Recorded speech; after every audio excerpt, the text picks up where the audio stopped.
নমস্কার বন্ধুরা, আজ আমি বানাবো নরম নরম রসমালাই। পুজোর সিজন চলছে, মানে দিওয়ালি। পুজোতে দুর্গাপুজো চলে গেছে, কালকে দিওয়ালি। তো দিওয়ালি কিংবা কালী পুজো কিংবা ভাইফোঁটাতে আপনারা কিন্তু এই রসমালাইটা ঘরে খুব সহজেই বানিয়ে নিতে পারেন। দেখুন কতখানি নরম হয়েছে, একদম তুলতুলে নরম, রসে ভরা। তা চলুন রেসিপিটা শুরু করা যাক। নমস্কার বন্ধুরা, বেঙ্গলি নাগরাতে আপনাদের সবাইকে স্বাগত। প্রথমে আমি একটা কড়াই গ্যাসের মধ্যে বসিয়ে দিয়েছি, তাতে অল্প করে আগে জল দিয়ে দেবো। আগে আমি রসমালাইয়ের রসটা বানিয়ে নেব। এইখানে আমি 4 কাপ জল দিয়ে দেবো, আর তাতে আমি 1 কাপ চিনি দেবো। এর থেকে বেশি চিনি দেওয়ার দরকার নেই, কারণ রসমালাইয়ে একটু চিনিটা হালকা হয়, মিষ্টিটা যেমন রসগোল্লার রসটা একটু হালকা হয়, মানে মিষ্টিটা একটু হালকা হয়, রসমালাইও সেম মিষ্টিটা একটু হালকা হয়। আচ্ছা, এইখানে আমি 1.5 লিটার দুধেতে আমি মানে ছানা বানিয়ে নিয়েছি। এটার আপনাদের দেখালাম না, আমি ঘরেতেই 1.5 লিটার দুধে ফুল ফ্যাট মিল্ক আমি নিয়েছি, নিয়ে আমি ছানাটা বানিয়ে নিয়েছি। আচ্ছা, এইটা মাথায় রাখবেন, আপনারা যখন রসগোল্লা কিংবা যে কোনো মানে রসগোল্লা কিংবা রসমালাই বানাবেন, ছানাটা যেন নরম হওয়া চাই। আপনারা চাইলে গরুর দুধে কিন্তু ছানা বানাতে পারেন, আমি কিন্তু এখানে ফুল ফ্যাট মিল্কের ছানা বানিয়েছি। আর 2 বার জাল দিয়ে আমি কি করেছি, শর্টটা তুলে নিয়েছি। একবার জাল দিয়ে ঠান্ডা করে শর্ট তুলে নিয়েছি, আবার জাল দিয়ে ঠান্ডা করে শর্ট তুলে নিয়েছি। তাতে কি হয়েছে, একদম কিন্তু শর্ট ছাড়া কিন্তু দুধটা, মানে গরুর দুধ যেরকম পাতলা হয় সেরকম হয়ে গেছে। আচ্ছা, যাই হোক, আপনারা কিন্তু ইচ্ছা করলে গরুর দুধেও বানাতে পারেন, ফুল ফ্যাট মিল্ক করে জাল দিয়ে শর্টটা তুলে দিয়েও বানাতে পারেন। আমি এখানে এই দুটো হাতের তালুর সাহায্যে আমি ভালো করে আগে ছানাটাকে মাখিয়ে নেব। হাত দিয়ে, এই হাতে তালু দিয়ে ভালো করে 7 থেকে 8 মিনিট সময় ধরে ভালো করে আমি এটাকে ছানাটাকে ম্যাশ করে নেব।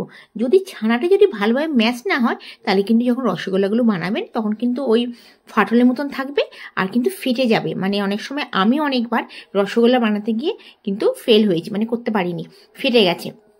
তো অবশ্যই ছানাটা যেন মোলায়েম করে মাখতে হবে 7 থেকে 10 মিনিট সময় ধরে। এবার আমি এই ছানার মধ্যে ময়দা ইউজ করব। 1.5 লিটার দুধের 1.5 চামচ আমি ময়দা ইউজ করব। আপনারা চাইলে 1.5 চামচ কর্নফ্লোরও ইউজ করতে পারেন, কিংবা 1 চামচ কর্নফ্লোর, 1/2 চামচ ময়দা ইউজ করতে পারেন। 1 লিটার দুধেতে 1 চামচ ইউজ করবেন, 2 লিটার দুধেতে 2 চামচ, আমি 1.5 লিটার দুধেতে 1.5 চামচ করলাম। আচ্ছা, আমি এই ছানাটা বানানো আপনাদের দেখাইনি, আর ছানাটা কিন্তু আমি ভিনিগার দিয়েই করেছি। আপনারা চাইলে টক দই দিয়েও ছানাটা ফাটাতে পারেন, কিংবা লেবু দিয়ে। আচ্ছা, যাই হোক, প্রথমে আমি ছানাটা 7 থেকে 8 মিনিট সময় ধরে ম্যাশ করে নেওয়ার পরে এবার আমি এর মধ্যে ময়দা দিয়ে দিলাম। আপনারা চাইলে একটু করে চিনিও দিতে পারেন, 1 চামচ। আমি আর চিনি দিইনি, শুধু ময়দা দিয়ে 2 থেকে 3 মিনিট এটা আমি মেখে নিলাম। এর থেকে বেশি মাখার দরকার নেই। দেখুন অনেকটা মোলায়েম হয়ে গেছে, কতখানি নরম আছে দেখুন। আচ্ছা, ছানাটা কিন্তু আমি 2 ঘন্টার জন্য কাপড়ের মধ্যে বেঁধে রেখেছিলাম। ছানার মধ্যে কিন্তু বেশি যেন জল না হয়, 2 থেকে 3 ঘন্টা আপনারা কাপড়ের মধ্যে বেঁধে রাখলেও চলবে। আচ্ছা, আমি মিডিয়াম সাইজের রসমালাই বানাচ্ছি। এগুলো যখন রসে দেবেন, এটা কিন্তু ডবল সাইজের হয়ে যাবে।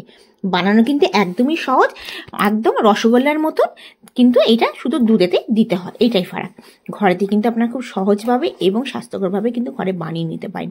সামনেই ভাইফোঁটা আসছে, আপনারা কিন্তু এই দুধের জিনিস রসমালাই বানিয়ে নিতে পারেন। খেতে ঠান্ডা ঠান্ডা রসমালাই খেতে কিন্তু দারুণ লাগে। দেখুন, আচ্ছা, আমি দেখুন সবগুলো করে নিলাম, সবগুলো মানে হাতের সাহায্যে সবগুলো করে নিলাম। কিছুটা ছানা রয়েছে, ওইটা আমি বাকিটা করবো। এদিকে রস ফুটে যাচ্ছে।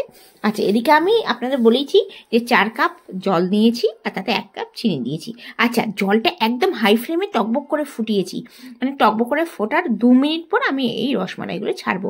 এইটা আপনারা খেয়াল রাখবেন, গ্যাস কিন্তু একদম না মিডিয়াম না লো, হাই ফ্লেমে ফোটার পরই কিন্তু একদম রসমালাইগুলো ছেড়ে দিতে হবে। আর অবশ্যই হাই ফ্লেম থাকবে। আর আমি এটা ফুটে উঠেছে, এবার আমি সবগুলো রসমালাই দিয়ে দিলাম, মোটামুটি 15-20টা হয়েছে।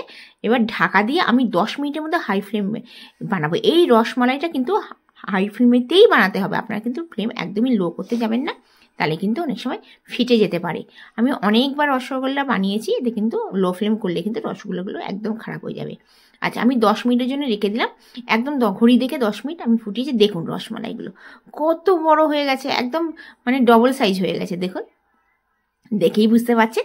একটুখানি চামচ দিয়ে জাস্ট উল্টে পাল্টে দেবো, দিয়ে আবার আমি 10 মিনিটের জন্য ঢাকা দিয়ে দেবো, দিয়ে ফুটিয়ে নেব। দেখুন একটুখানি আমি উল্টে নিলাম।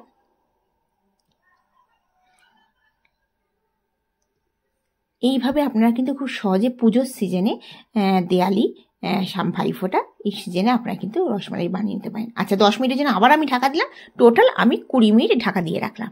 এবার আমি গ্যাসের ফ্লেমটা বন্ধ করে দেবো। এই বন্ধ করে দিলাম গ্যাসের ফ্লেমটা। 5 থেকে 10 মিনিট রেখে এবার আমি কি করব, আমি জল একদম ঠান্ডা ডিপ ফ্রিজের জল দিয়ে দিয়েছিলাম ফ্রিজেতে। এই ঠান্ডা জলেতে আমি এই রসমালাইগুলো আমি দিয়ে দেবো। এতে কি হবে, সাইজটা কিন্তু সেম থাকবে, সাইজটা কিন্তু চিপসে যাবে না। দেখুন আমি সবগুলো দিয়ে দেবো, দিয়ে আর 1 ঘন্টার জন্য আমি এইটা জলেতে রেখে দেবো, ঠান্ডা জলেতে। তারপরে আমরা এদিকে দুধটা বানিয়ে নেবো, ঘন করে নেবো দুধটা।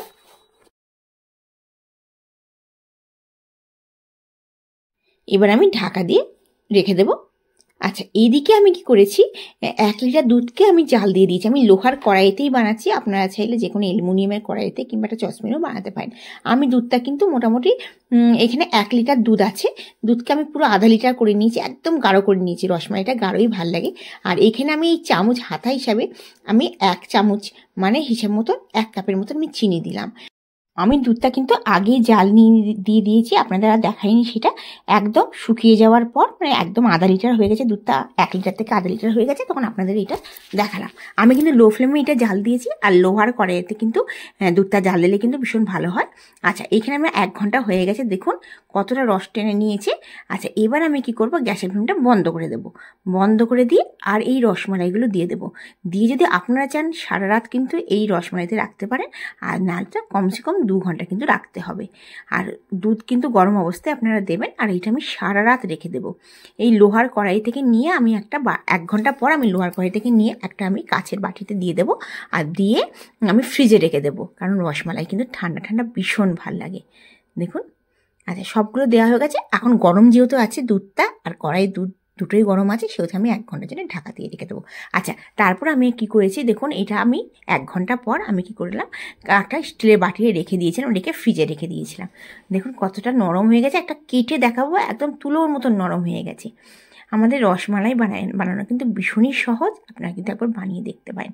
আজকের রেসিপিটা আপনাদের কাছে যদি ভালো লেগে থাকে অবশ্যই লাইক করবেন, শেয়ার করবেন আমার চ্যানেলটিকে। যদি আমার চ্যানেলকে ভালো লেগে থাকে অবশ্যই সাবস্ক্রাইব করার অনুরোধ রইল। দেখুন দেখুন দেখুন একদম মানে চামচটা দিলেই কিন্তু কেটে যাচ্ছে। আমি আবার আরেকটা কেটে দেখাবো। আর কতখানি রস ঢুকেছে। অবশ্যই যদি আপনারা 7-8 ঘন্টা এটা দুধের মধ্যে রেখে দেন, তাহলে কিন্তু খুব ভালোভাবে রসটা ঢুকবে, অনেকটা নরম স্পঞ্জি হয়ে যাবে। আপনাদের কিন্তু যারা শহরে থাকেন তারা তো গরুর দুধ পান না, তারা কিন্তু প্যাকেটের দুধকে জাল দিয়ে সেই সরটা তুলে নেওয়ার পর কিন্তু আপনারা রসমালাইটা বানাতে পারেন, যে কোনো রসগোল্লা রসমালাই বানাতে পারেন। তুলোর মতন নরম হবে। দেখুন অবশ্যই একটু সময় ধরে ম্যাশ করতে হবে, তবে দেখুন রসগোল্লা কিংবা রসমালাইগুলো খেতে ভীষণ ভালো লাগবে। আজকের রেসিপিটা যদি ভালো লেগে থাকে, যারা আমার চ্যানেলকে এখনো পর্যন্ত সাবস্ক্রাইব করেনি তাদেরকে সাবস্ক্রাইব করার অনুরোধ রইল। তারা ভালো থাকবেন, সুস্থ থাকবেন, এই কামনা করে আজকের ভিডিওটা শেষ করছি।